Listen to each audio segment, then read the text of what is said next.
नमस्कार एव्हरीवन। आणि भारतातून आल्याच्या नंतर रुईला जाण्याची पहिलीच ही आमची वेळ होती।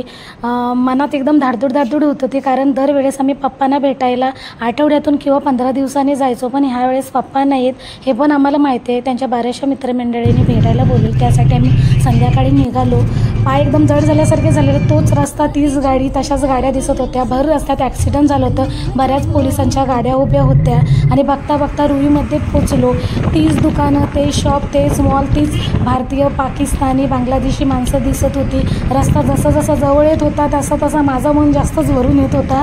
आणि मग सचिनला मी म्हटलं की हा सरळ रस्ता त्यांच्या दुकानापाशी जातो, त्याच्या अगोदरच एक रस्ता आहे, तिथनं तू गाडी आपली वळव आणि दुसऱ्या साईडने आपण जाऊया। माणसांना भेटलो आणि थोडीफार शॉपिंग, म्हणजे दरची शाळा चालू होती आणि थोडी ग्रॉसरी खरेदी करायची होती, म्हणजे भाज्या, तर त्यासाठी आलेलो। आणि बघता थोडीफार शॉपिंग केली। दरचं लक्ष चिप्स आणि फक्त आईस्क्रीममध्येच टिकून राहिलेलं, त्याला बाकीच्या गोष्टींमध्ये इंटरेस्ट नव्हता। सगळं घेतलं आणि आम्ही निघालं आणि जवळपास 1 वाजला रात्रीचा आम्हाला यायला। तर हो, चॅनलला नक्की सबस्क्राईब करा।